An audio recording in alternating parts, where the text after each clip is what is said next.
toutes et à tous, et j'espère que vous allez bien, que vous vous portez bien, que tout va bien, bien. Donc aujourd'hui, nous allons faire un France 2. Avant de commencer, je voulais vous parler d'un truc, c'est au sujet de mon RSA. C'est vraiment des... Bon, je vais pas dire le mot, mais enfoirés.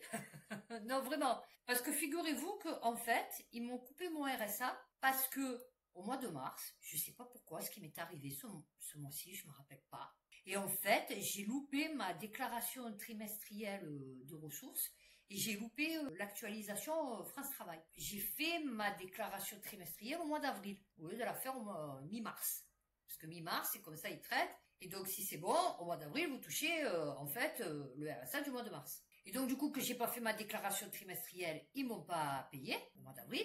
Mais ça, je le fais. Ok, je me dis, c'est bon. Et je vois que, je vous ai dit, ça fait 2 mois, j'ai pas touché de RSA. Je commence à m'exciter. J'ai dit, bon, ben, je vais refaire une demande de RSA, puisqu'ils m'ont supprimé mon RSA. Donc, je vais pour refaire une demande de RSA sur le site de la CAF. Ils me redirigent vers France Travail, en disant, il faut d'abord que vous vous actualisez. Enfin, que vous réinscriviez comme demandeur d'emploi. Et c'est là que je comprends qu'en fait, parce que vous avez jusqu'au 16 pour faire votre déclaration. Si le 16 du mois, vous n'avez pas fait votre déclaration France Travail, le 17, vous êtes radié. Donc le 17, je reçois un courrier en me disant que je suis radié. Et je vois qu'il y a marqué que, du coup, que je suis radié. Il y a une alerte qui est lancée à l'hôtel du département et ils vont me supprimer le RSA. Donc qu'est-ce que je fais, moi? Le 18, donc le lendemain, je retourne me réinscrire à France Travail. Heureusement que j'ai les documents. Et donc, à celle de France Travail, la jeune qui travaille, là, qui te reçoit, j'ai dit, mais attendez, là, j'ai reçu un message comme quoi c'était envoyé une alerte qu'ils allaient me couper mon RSA. Elle me dit, non, vous inquiétez pas, elle me dit, oui, ils envoient ça et tout, mais bon, ils le font pas. Fait genre, voilà, c'est juste pour vous dire, genre pour vous faire peur. J'ai dit, d'accord. Et du coup, j'ai tilté. Et heureusement que j'ai une synthèse, vous savez, d'un échange avec mon conseiller, le 26 février, parce qu'ils auraient pu me dire, ouais, mais c'est le mois de février que vous n'étiez pas inscrite. Et je peux pas avoir une synthèse avec mon conseiller si je suis pas inscrite comme demandeur d'emploi. Donc, ça prouve bien que, voilà. Et c'est à cause de ça. Ben, vous croyez qu'ils m'auraient envoyé un courrier pour me dire, c'est à cause de ça? Vous êtes plus inscrite comme demandeur d'emploi, c'est à cause de ça qu'on vous supprime le RSA? En plus, ils me demandent les 2 mois de RSA qui m'ont pas payé 1300 €. J'ai dit, non, mais c'est une blague. Donc là, je suis en folie avec le service dette. Du coup, j'ai dit, moi, j'aimerais bien qu'on m'explique comment je peux rembourser de l'argent que je n'ai pas perçu, en fait. Donc, voilà, puisque je suis supprimée du RSA depuis février. Non, mais il faut voir le truc. Et là, j'ai envoyé une lettre, donc, un dossier avec 16 photocopies, s'il te plaît, à l'hôtel du département pour redemander mon RSA, comme quoi je remplissais toutes les conditions, puisque j'ai tout à jour. Donc, on peut pas me dire, oui, tu n'as pas travaillé l'année dernière, puisque j'ai passé presque toute l'année à avoir une activité rémunérée. On peut pas me dire que je suis pas inscrite comme demandeur d'emploi. On peut pas me dire que je suis pas à jour de tous les documents qu'on m'a demandé. On peut pas me dire que j'ai pas mis 15 heures d'activité, parce que du coup, je les ai comme bénévole dans l'association. Enfin, je veux dire, j'ai tout à jour, quoi. Et ben voilà, à cause de ça. J'ai dit, non, mais c'est une blague, en fait. C'est une blague. 2 mois qu'on me paye pas tout ça, parce que pour 24 heures, en fait, parce que ça peut arriver, tu vois, d'oublier. Tu as vu? J'ai jamais oublié. Donc ça peut arriver d'oublier, je sais pas pourquoi. Pour 24 heures, vous coupez RSA. Vous vous rendez compte? Là, ça va que bon, je peux assumer, tant bien que mal. Mais je me dis, imagine, la personne, elle est locataire, elle a pas de sous de côté. Puisque, bon, du coup, que j'ai travaillé et tout, j'ai mis des sous de côté. Puisque bon, moi, je paye pas de loyer, j'ai que 100 € de charge. C'est mon fils qui les paye. Donc bon, à part les factures et la bouffe, sinon, je paye rien. Et je me dis, tu te rends compte, les gens qui sont pas dans ma situation, en fait. Là, je serais à la rue, en fait. Tu vois, si j'aurais été locataire. Donc, c'était pour vous dire, pour vous expliquer un peu comment c'est la vie. Tu vois, que tout le monde se dit, ouais, Inch'Allah, ils ont la vie tranquille, tu vois. Non, à 24 heures, on te coupe les seules ressources que tu possèdes, tu vois. Voilà. Tout ça parce que tu as oublié. Ah ouais, tu as oublié. Ben ouais, excuse-moi, hein, voilà. Ça m'arrive jamais, j'ai oublié. Par contre, eux, les gouvernements, les politiques et tout, eux, c'est bien payé, eux, hein. Ursula, 35 000 € par mois, hein. Non, ça va. Mais moi, 695 €, ah ouais, j'ai oublié ma déclaration France Travail. Eh ouais, voilà. Donc, on m'a tout coupé. Allez, on va commencer parce que j'ai pris un peu du temps, je vais essayer d'aller vite. Tu prends l'appli MSN et elle ne fonctionne pas, en fait. Le livret A, c'est fini. Combien d'argent rapportera le fonds à 500 € pour la défense? Marie-France. Le gouvernement français lance un nouveau livret d'épargne pour financer la défense. Rendement, risque, objectif. Devez-vous investir? Alors, putain, j'ai la tête à Macron. Il a la tête à Macron. Oh, vous l'avez vu habillé genre en Top Gun? Non, mais lol, mais la blague de l'année, quoi. Alors que le gouvernement français a promis un manuel de survie pour préparer les citoyens à un avenir incertain. Oh, ça fait longtemps qu'il est incertain, chérie, tu sais. Et il en a également profité pour lancer un tout nouveau livret d'épargne destiné à financer la défense. Les Français pourront ainsi diversifier leurs placements avec un fonds, et je suis sûre que ma mère a dû mettre ses sous dedans, dont le rendement s'annonce supérieur à la moyenne habituelle. Une opération gagnant-gagnant? Oh ben non, je pense pas, hein, parce que tu sais, avec l'État, t'es jamais gagnant. Non, non, mais je t'explique. Contrairement au livret A, cet investissement ne sera pas garanti. Oh ben non, vous pouvez tout perdre. Bien que le risque soit relativement faible. Oh ben oui, mais il y en a un quand même. Selon Philippe Crevel, économiste et président du Cercle de l'épargne, l'industrie de la défense reçoit des commandes publiques et en général les États paient leur... Oui, en général, voilà. Non, mais parce que j'aime bien, parce que avec relativement faible et paye en général, ça veut dire que bon, des fois ils payent pas, tu vois, et que des fois il y a des risques. Par ailleurs, ces commandes publiques vont augmenter, c'est un marché porteur en croissance. Livret de défense, un placement risqué ou une vraie opportunité? Oh, bah, non. Oh, bah, c'est flou. Eh ouais, il y a écrit ne sont pas encore toutes connues. Voilà. Donc c'est flou. Voilà, là aussi. Il est encore trop tôt. Ah ouais, c'est pas mûr. C'est un placement de long terme. Ah oui, c'est ça.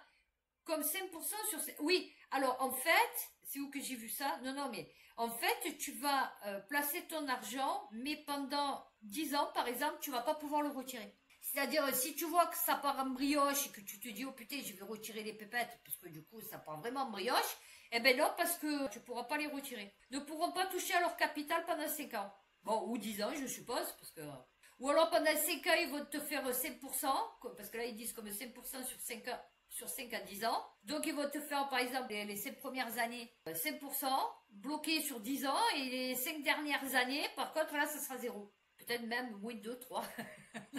L'objectif de ce type de fonds, c'est d'investir dans tous les maillons de la chaîne et de faire bénéficier les grandes capitalisations, mais aussi des plus petites de type PME et entreprises de taille intermédiaire. Oui, bien sûr. Mais ben voyons. Ben, je suis sûr qu'il y en a plein, ils vont s'y mettre. Tous les vieux, là, qui s'y comprennent rien, voilà, caisse d'épargne à la poste, vous lui dites, oh putain, vous savez quoi? On a en ce moment un petit livret, magnifique. Ouais, vous pouvez tout mettre. Non, c'est sans risque. Non, c'est pas bloqué. Non, bon, on vous déconseille les 5 premières années, parce que du coup, c'est là où ça rapporte le plus. Mais après, bon, non, c'est pas, non, il n'y a pas de blocage. Non, non, vous pouvez retirer quand vous voulez. Mais après 10 ans, voilà. Ouais, mais c'est pas grave, ça va, vous êtes encore jeune. Ah ouais, non, non, mais je ferais bien une bonne commerciale, quand même. France Info. Renouvellement des titres de séjour. On va au devant de situations dramatiques. Le défenseur des droits tire à la sonnette d'alarme. Les délégués du défenseur ont présenté leur rapport en Alsace. Je ne sais pas pourquoi, mais bon.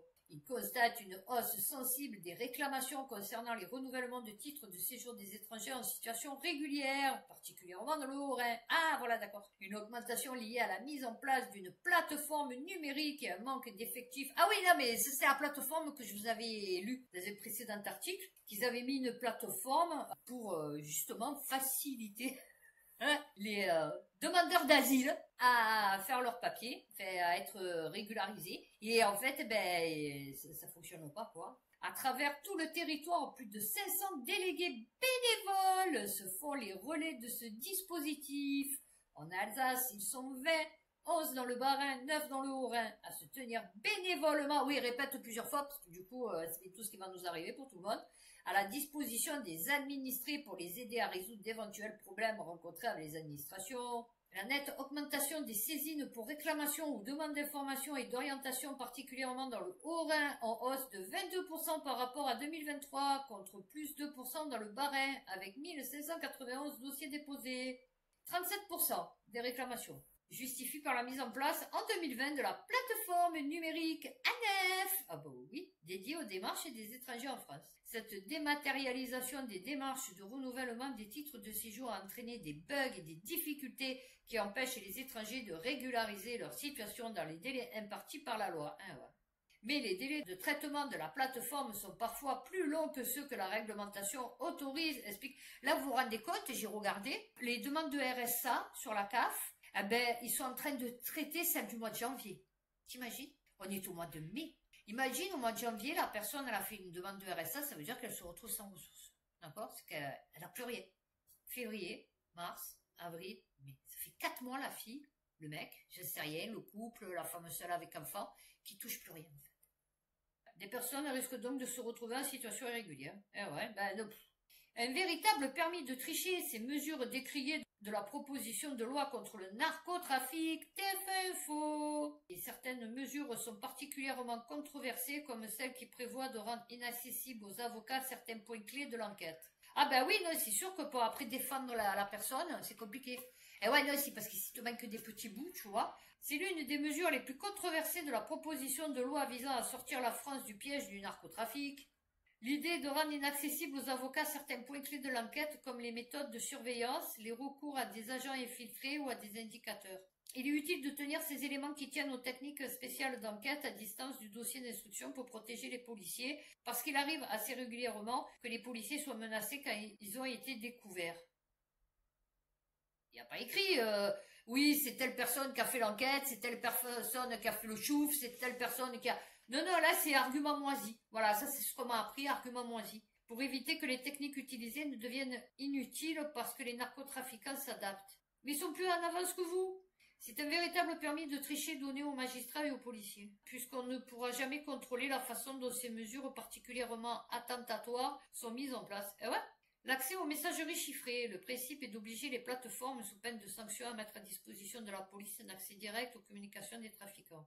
Cette disposition retoquée en commission des lois sera à nouveau débattue. Un régime d'isolement très strict, privation de promenade collective et d'accès aux unités de vie familiale, communication téléphonique limitée à 2 heures, 2 jours par semaine et un dispositif de séparation physique au parloir. Non, non, mais c'est une blague! Non, non, Morandini, il est à la télé, l'autre Palmade, il est dehors, et là, tu vas faire tout ça parce que le mec, il s'est fait il a dealé du shit, je ne sais rien, narcotrafic, c'est flou là aussi, tu vois. Il est inenvisageable pour les magistrats de constater que lorsque l'on arrive à incarcérer des personnes suspectées de faire partie de ces réseaux de criminalité organisée, qu'ils puissent continuer leur activité illicite. Non, mais tu m'embrouilleur, ça suffit. Hein? Ça suffit en fait. Non, non, mais c'est des malades. On n'en a pas entendu parler. Le Monde. Robert Moracini, figure historique du milieu corse et cofondateur du gang de la Brise de Mer, assassiné à Bastia. Alors, il y a ces 3 articles qui se suivent, et donc je vais vite faire parce que du coup, voilà. Dernier survivant de la bande criminelle qui avait étendu son emprise sur la Corse dans les années 80, il a succombé à plusieurs plaies par balle samedi matin. Bah, plusieurs balles, plaies par balle. Alors, c'était l'un des derniers survivants et membre fondateur de la Brise de Mer, un groupe criminel corse ayant marqué au début des années 80 la naissance du système mafieux insulaire dont la renommée s'étendait jusqu'en Russie ou en Afrique. Vers 8 heures du matin. Allez. Et donc, suite à ça, vous avez eu ça. Alors, ça m'a fait rire parce que vous allez voir. France Info, c'est historique. En Corse, une manifestation anti-mafia rassemble près de 3000 personnes à Ajaccio. Pour dénoncer la place de la mafia en Corse, plusieurs collectifs ont appelé au rassemblement à Ajaccio samedi. Assassin mafieux dehors. Ok, donc c'est pas en rapport avec... Bon, là c'est Ajaccio, là c'était Bastia, mais bon. 3000 personnes ont défilé dans le calme pour dire non à la mafia. Le soutien du préfet corse, ça c'est sûr. Et là, donc, vous en avez un autre. À Ajaccio, une mobilisation anti-mafia en demi-teinte. Le Monde. Donc, l'autre... Super, top, ils ont jamais vu ça, 3000 personnes. À Ajaccio, une mobilisation anti-mafia en demi-teinte, à l'appel des 2 collectifs corses, d'accord, donc c'est 2 collectifs, d'accord, c'est pas le peuple, les Ajacciens, je sais pas comment ils s'appellent, les Ajacçois, qui se sont mobilisés comme ça, genre sur les réseaux sociaux, viens on fait une manif. Non, non, ce sont 2 collectifs, plus de 1500 personnes ont manifesté. Ouais, il en manque un peu la moitié. Contre le crime organisé qui sévit sur l'île, en présence de nombreux élus. Et ouais, voilà. L'intervention inédite du préfet a été saluée, mais la participation n'était pas à la hauteur des attentes. Non, c'est bien, parce que vous voyez qu'il y a une différence entre Le Monde et France Info. Voilà, le double selon les organisateurs. Ouais, Ouais, mais bon, s'il n'y aurait pas la mafia, je sais pas de quoi ils boufferaient les Corses. Hein. Mais je veux dire, bon, il n'y a pas grand-chose hein, sur l'île à part le tourisme. Bon, ben j'ai fini sur ça. Et ben, on passe au brève. France Info. Manifestation, la police de Charleville-Mézières refuse l'abandon de l'expérience de la semaine en 4 jours. Ah bah oui. Ah bah écoute, attends, merde, putain, pour la fois qu'on avait une avancée sociale, en cause la fin à l'échelle nationale de l'expérimentation de la semaine en 4 jours qui permettait, selon le syndicat policier Unité, une meilleure organisation du travail, une décision qui n'est pas comprise, les semaines duraient 4 jours, oui, la semaine des 4 jours. Hein? Non mais, ces 4 jours avaient des horaires permettant à 5 journées de travail d'être effectuées. Ah, c'est des mi-temps. C'était des journées condensées. Ah, tu vas plus vite. Pour aller contravention, c'est tout, en accéléré, c'est ça? Ah, c'est parce que les gens, ils veulent plus se casser. Ah oui, non, mais ça, c'est sûr, hein. Fais-moi des semaines de 4 jours. Payer 7. Ah ouais, non, mais. Oh, ça vient d'être mis à mort. Le terme est fort, quand même, hein. Oui, police, mise à mort, tu vois. Tu te dis, oula, misquinette, hein. Le Monde. Au Sénat, la droite obtient sa revanche en faisant voter 2 propositions de loi anti-immigration, étendant la durée des rétentions administratives. Pour lutter contre l'immigration, tu retiens les gens plus longtemps en France. Non, c'est bien, c'est paradoxal. Et limitant l'accès des étrangers aux prestations sociales. De toute façon, ils vont être en rétention. Je vais te dire, bon, du coup... Alors, 5 ans de résidence en France, l'accession à certaines prestations sociales avait été ainsi retoquée. Ok. Ah, ça appelait de ses voeux. Ah, Stéphane Ravière, quoi. Bruno Retailleau avait fait l'objet d'un amendement par le sénateur Rassemblement National des Bouches-du-Rhône, Stéphane Ravière. Ah ouais, lui qui a été condamné aussi. Oh, bah là, ils ne vont pas être contents. Divertissons-nous. Je sais pas. Carte grise, mauvaise nouvelle pour les conducteurs de voitures électriques. La carte grise va être payante. Ouais. Vous croyez que quoi? Que vous alliez passer à travers les gouttes? Eh ben non. Donc voilà, à partir du 1er mai. Là, je peux pas continuer, j'arrive pas à le sortir. Mais qui pourrait avoir de réelles conséquences sur la vente de véhicules électriques. Eh ouais. Alors déjà, je vous avais lu que les voitures électriques, c'était pas ça en France. Ah ben là, c'est mort. Ah, dépêchez-vous. Ah non, c'est trop tard, merde. Ah ben ça va, je suis pas en retard. Hein. France Info. 6 femmes accusent l'acteur Franck Gastambide de violences sexuelles et psychologiques dans une enquête de Mediapart. Alors, c'est Mario Séclin et 5 autres femmes témoignent, 46 ans. Oh, victime. Ah ouais, les victimes de calomnie. Ah oui, non, mais attends. Voilà, ça chauffe comme ça, je peux pas. C'est pas possible. Non, si tu as une belle forme de crâne, oui. Faut que tu aies la tête pour porter les cheveux. Enfin, le manque de cheveux. Violence sexuelle, physique et psychologique. Une ex-compagne qui l'accuse à son tour de violence et de menaces. Oh bah oui, on se doute. Ah non, il n'a pas du tout souvenir de ça. Ah non. Il évoque une espèce d'euphorie où tout le monde faisait des vannes, peut-être dans une époque où on faisait moins attention. Alors, ton époque, elle date de quoi? D'il y a 1 an, 2 ans? Non, parce que du coup, c'était quand? 2013. Ça va, ça fait 10 ans. C'est pas non plus en 1940, tu vois. Ah, voilà, l'acteur reconnaît des maladresses et avoir tenu les poignets d'une ex-compagne. Oh non, mais il était pas violent. Là, elle bougeait un peu trop, donc, tu vois, je la tenais comme ça. Tu vois, là, je l'ai tenue fermement, en fait, tu vois. Ah ouais, non, c'est sûr, la fille, le poignet, il est cassé, quoi. J'ai déjà fermé à clé pour essayer qu'on discute. Non, je l'ai pas enfermé à clé. J'ai juste enfermé à clé pour essayer qu'on discute. Voilà, c'est pas pareil. Non, parce que vous avez enfermé à clé et enfermé à clé. Ah, et ma tête d'œuf. Ah, celui-là m'a fait rire. TF1 Info. Des personnes sont venues se servir. La colère des maraîchers contre ceux qui volent leurs légumes en plein champ. Ben, c'est-à-dire que maintenant, tu te prends... Combien? 300 € d'amende. Donc, je pense que les gens, ils peuvent faire mieux se servir à la source, tu vois. Imaginez, en pleine nuit, on arrive ici, c'est assez facile. Ben oui, c'est sûr, c'est des champs. On a uniquement un rang qui est soulevé là. Ben oui, parce qu'elle avait besoin de 3 poireaux, hein, qu'est-ce que je te dise. Que ce soit des personnes dans un contexte économique compliqué, pas favorable, ben oui, donc compliqué, avec des problèmes de pouvoir d'achat, oui, donc pas favorable et compliqué, je peux le comprendre, je ne dis pas que je l'accepte, souligne-t-il. Par contre, qu'on vienne se servir pour faire un commerce, ah ben ça dépend de t'arranger de la longueur, quoi. Non, voilà, c'est bien. Et ouais, mais là, on vient se servir à la source. Et ouais, non, mais attends. Et là, c'est un peu pareil, c'est à la source aussi. France Info, insolite, un train de marchandises attaqué en circulation en Ardèche sa cargaison dérobée. Ah bah oui, écoute, attends. C'est comme à l'époque du Far West, on attaquait les diligences, hein, on attaquait les trains de marchandises, et ben là c'est pareil, tu vois. Non, c'est bien. On a fait un bond vachement dans le passé. Hein? Voilà. C'est une séquence digne d'un film tourné au Far West.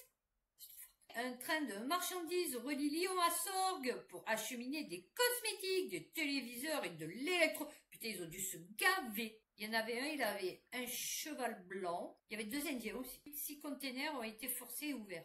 C'est ah ouais, c'est containers comme au port, quoi. Ah ben, ils disent pas combien ils ont pris. Bon, après, ça dépend les cosmétiques, hein. C'est que des méchantes marques, je vais te dire. Allez, on continue dans le bon, dans le bon.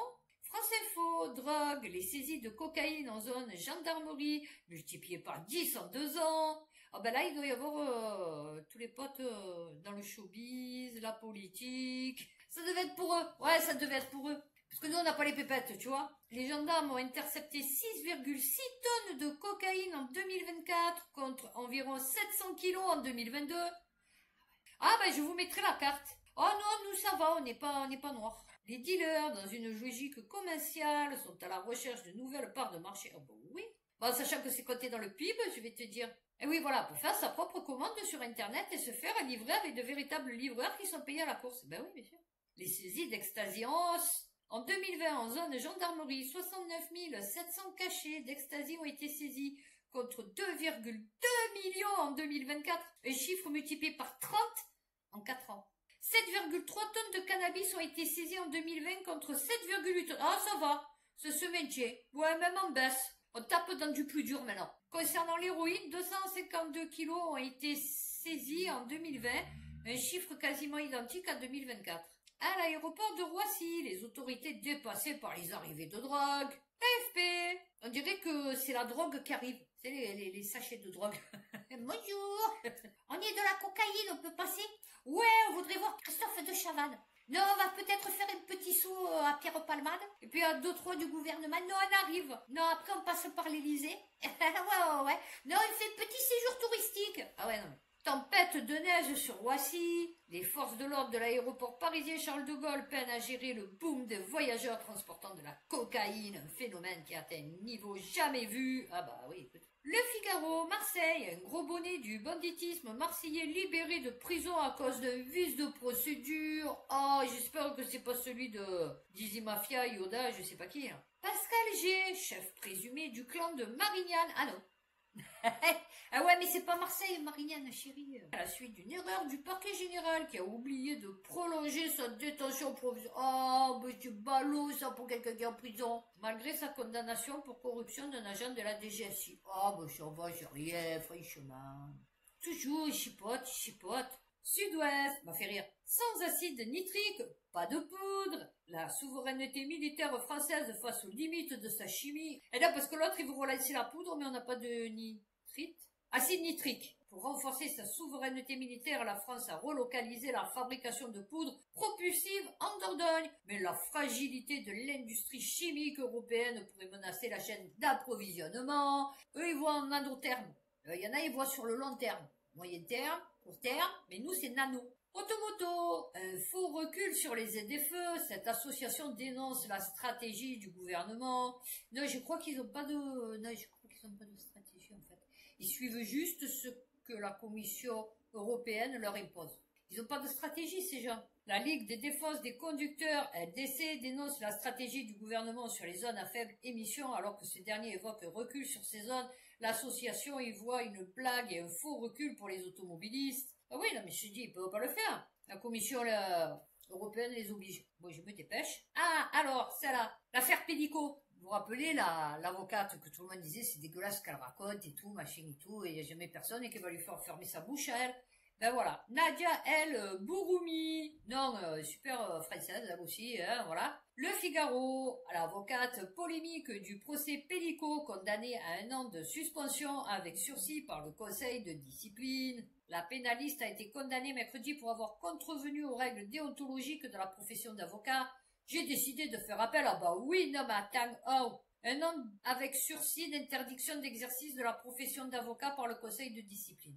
Elle a également été condamnée pour un accrochage avec une autre avocate en mai 2023 au palais de justice d'Evry En revanche, la pénaliste a été relaxée pour la prise d'image dans une salle d'audience et leur publication sur les réseaux sociaux. Ah ouais, non, mais elle fait sa vie, la fille. Je crois à une profession en mouvement. Ah, ben c'est peut-être une copine de Macron, du coup. Et donc là, on va passer au très très bref. Non, je suis dégoûtée. Non, ça me gonfle MSN. Je sais pas pourquoi il y a tout qui est MSN. C'est comme si rien n'avait bougé 10 mois après les émeutes et la difficile reconstruction en Nouvelle-Calédonie. 10 mois après les violences qui ont émaillé l'archipel. 30% des indemnités ont déjà été versées. Ah ben putain. Non, tu vas attendre, je t'explique que tu vas attendre. Tu es trop loin. Ah ouais, non mais tu es trop loin. Quelle idée d'être aussi loin aussi. Ah, celui-là, il m'a fait rire. La vigne, les tailleurs ont laissé tous les coursons au lieu de n'en garder que 6, quand les prestataires ne rendent pas toujours service, mal formés ou allant trop vite, et surtout étant très mal payés. Non, c'est moi qui l'ai inventé ça. Certains tailleurs adressés aux vignerons par les prestataires font du mauvais boulot, grévant ainsi le rendement, taillé par un saisonnier dont le vigneron ne se souvient plus du nom. Voilà, tu vois déjà le niveau. Tu vois, c'est que le mec, il se rappelle même plus comment il s'appelle. Il en avait rien à foutre, en fait. Non, c'est bien, faute de main-d'œuvre. Eh ouais. Ouest France, Gérald Darmanin annonce la confiscation généralisée des téléphones des consommateurs de drogue. Si on comprend pas qu'il veut se présenter aux élections, on le comprend plus. Le ministre français, il peut être que français, tu vois, franchement. De la justice, Gérald Darmanin a annoncé jeudi 24 avril la généralisation de la confiscation des téléphones portables. Et ça, je vous l'avais lu, vous avez vu, il l'avait fait que dans un département, c'est tout. Ben, ça y est. Prévenir la récidive et lutter contre les réseaux. De toute façon, maintenant, le mec, il le sait, donc il va aller toucher son bout de shit sans son téléphone, tu vois, parce que, à moins que ce soit un gros con, tu as vu. Sinon, tu prends plus ton téléphone, maintenant, hein, voilà, parce que, bon, au pire des cas, tu en as pour 1 heure, ça va, tu vas pas mourir si pendant 1 heure, tu n'as pas ton téléphone, tu as vu. Elle précise que le recours à la procédure simplifiée de l'amende forfaitaire délictuelle de 200 € pour usage de drogue exclut toute saisie. Si c'est vraiment des crevards. Vous avez compris le truc? Tu lui dis, bon, tu vas me filer ton portable. Du coup, maintenant, je te raquette. Tu vois, je te taxe, tu vois. Donc, tu vas me filer ton portable. Mais sinon, tu me donnes 200 €. Voilà, et je te rate ton portable. Oui, c'est bien. Donc, on continue sur, entre Darmanin, je vais t'expliquer, Wauquiez, hein, c'est compliqué. Le Figaro, au QTF, envoyé à Saint-Pierre et Miquelon, Laurent Wauquiez persiste et signe auprès des militants. Et ouais, parce qu'ils ont dû lui dire, tu dis de la merde. Wauquiez, t'as les cheveux blancs, mais tu dis de la merde. Voilà. On peut pas les envoyer à Saint-Pierre et Miquelon, c'est pas possible, chérie. C'est loué, est-ce que tu connais un peu le planisphère? Non, parce que du coup, le Figaro. J'ai vidé une centaine d'appartements. À Marseille, les propriétaires d'une résidence font fuir leurs squatteurs. Et ouais. Et c'est qui les plus forts? C'est Marseille. La dernière fois, il y avait Mike Borowski, il faisait un sondage sur le Covid, là. Et il y en a eu, il a dit, je suis allé d'eau partout, ils m'ont tous cassé les bonbons avec le masque, le pass sanitaire et tout. Il a fallu que j'arrive à Marseille pour que je puisse m'installer à une terrasse et boire mon coup tranquillement. Voilà. Nous, on est devenu le village des irréductibles gaulois. Tu vois? Donc, je suis bien là où il faut. Tombé entre les mains de nombreux réseaux de squatteurs qui avaient investi les lieux et imposé leurs lois avec violence avant le Covid-19. 277 appartements. Malik. Oh, c'est pas un petit blanc, hein? Non, c'est pas un petit blanc qui a vidé les 100 appartements. Eh ouais, non. Alors ils disent, de quoi motiver l'association des copropriétaires à agir et déployer d'importants moyens pour faire déguerpir les contrevenants en les harcelant quotidiennement. Voilà. Je vais te dire, ça c'est le genre de mec que si tu dis rien, ils en profitent. C'est la loi du plus fort, en fait. Si tu fermes ta gueule. Moi, hier, il y en avait un, il s'était assis sur mon scooter pour attendre le bus. Ouais, c'était une tête chelou. De loin, j'ai fait fonctionner mon alarme et bruit, je sais pas. Je commençais à siffler, ouais, non, parce que je sais siffler. Et j'ai commencé à siffler, il s'est retourné, j'ai dit, s'il te plaît, tu peux descendre du scooter, hein, merci. Il est descendu, voilà. Titre de séjour en France, des rendez-vous en préfecture revendus à 800 €. Ah c'est bien, il s'est fait les pépettes, hein, avant les vacances. Pour repartir au bled? Ah oui. On a détruit ma maison pour rien, la double peine des expropriés du chantier de l'A69 aujourd'hui à l'arrêt. Oh oui, c'est con. Face au terrain vide où se trouvait auparavant la maison qu'elle a louée pendant 11 ans. Ah ça va, c'était pas ta maison. Non, d'accord, ok, mais c'était pas ta maison, chérie. Enfin, je veux dire, tu vois, moi, là où j'habitais, si on me reloge, après, tout dépend où on me reloge, mais là où j'habitais avant, je me foutais qu'on détruise la maison. Enfin, je veux dire, c'est pas ma maison. Pourtant, j'y avais habité pendant 20 ans. Limite, j'étais contente s'il l'aurait détruite, tu vois, parce que c'était dégueulasse. Mais je veux dire, là, tu étais à la campagne, c'est pas pareil. Mais je veux dire, c'est pas ta maison. Là, oui, là, demain, on me dit, ouais, bon, à part si on me dédommage bien, hein, que je peux partir dans un endroit un peu mieux, mais sinon, on me dit, ouais, te donne assez pour acheter un autre appartement, on va dire pareil. Franchement, je me fous de mon appartement, pourtant c'est mon appartement. Hein. Non, mais c'est bien, tu vois, la France, comme elle est généreuse, elle rend le bonheur aux gens. Hein, vous avez remarqué, hein, tout cet amour, tout ce bonheur pour son peuple. France Info, Jordan Bardella insiste pour que son directeur de cabinet soit rémunéré par le Parlement européen qui renouvelle son refus. Oh bah oui. Ouais, mais j'ai d'accord, on n'y a pas droit. Mais bon, on l'a fait pendant des années. Merde, c'est quoi le délire, quoi? Moi, j'étais habituée maintenant. Ah ouais, mais vous changez les trucs, là, comme ça. C'est pas normal, hein. Quand je rédige une question pour le Parlement, je ne travaille pas pour le RN. Ah bon? Ah, que quand il rédige une question. Non, mais vous prenez vraiment pour une con, hein. Bardeloche. Ah ouais, là, ouais. Allez, on va finir sur une note un peu plus légère. Les écoles, le patron de Safran ne veut plus investir dans les villes écolos. Alors non, ce qui m'a fait rire, c'est ce qu'il a dit. Si c'est pour se faire accueillir par des tomates quand on crée 500 emplois. Ben, je voudrais te dire, c'est des écolos. Donc, ils peuvent que t'envoyer des tomates. Non, mais tu vois, voilà. C'est un problème, ça, de se recevoir des tomates par des écolos. Comme la pub d'Intermarché avec j'ai perdu ma tomate. Mais j'ai perdu ma tomate. Là, tu dis, elle était de quelle couleur la tomate? Ben rouge. Voilà. Ben lui, il se les est prises dans la poche. Ben voilà, j'ai terminé les brèves et on passe à la vidéo finale que je sais pas ce que c'est. Il a honte de rien. Emmanuel Macron a osé tweeter qu'on était les champions d'Europe de l'attractivité économique. C'est faux. Alors je vais m'expliquer. Il parle d'un record d'investissement étranger. Il se félicite de la place de la France comme première destination européenne des investissements étrangers depuis 6 ans. Alors, il parle d'attractivité pour les entreprises étrangères et notamment le développement de grands projets comme celui avec Microsoft ou Amazon, symbole d'une France ouverte. Tellement ouverte que la réalité, parce que lui, il est dans un autre monde, hein, c'est le multiverse, c'est que la majorité des investissements directs étrangers, les IDE, sont des rachats d'entreprises existantes et non la création de nouveaux sites ou d'emplois durables. On vend aux étrangers notre patrimoine. Ça, c'est la Banque de France qui le dit dans ses données sur les IDE. Le monde réel, c'est que la France a perdu 5000 usines depuis 2020. La désindustrialisation est catastrophique. Et ça, c'est l'Observatoire de l'industrie de l'INSEE qui nous le dit. Nos PME, nos TPE françaises souffrent de la concurrence déloyale des autres pays de l'UE. Et ça, c'est la Banque de France et l'OCDE qui nous le dit. Nos jeunes diplômés français partent de plus en plus à l'étranger, notamment dans la tech, la finance et la recherche. Encore une fois, c'est l'INSEE et l'OCDE en 2023 qui nous le disaient. La France est aussi championne de l'évasion fiscale. On est les champions, depuis des années, de l'évasion fiscale, avec un manque à gagner estimé à plus de 100 milliards d'euros par an. Et donc, pour conclure, les pays où les entreprises du monde entier installent le plus leurs sièges sociaux, leurs maisons mères, c'est l'Irlande et les Pays-Bas. À bon entendeur. Bon ben voilà, j'ai fini France. Donc prochaine vidéo internationale, parce que là je vois que ça chauffe aussi entre l'Inde et le Pakistan. C'est un peu compliqué en ce moment, donc on va voir un peu ce qui se passe. Et donc d'ici ma prochaine vidéo donc internationale, prenez soin de vous, faites attention à vous et puis à bientôt pour une prochaine vidéo.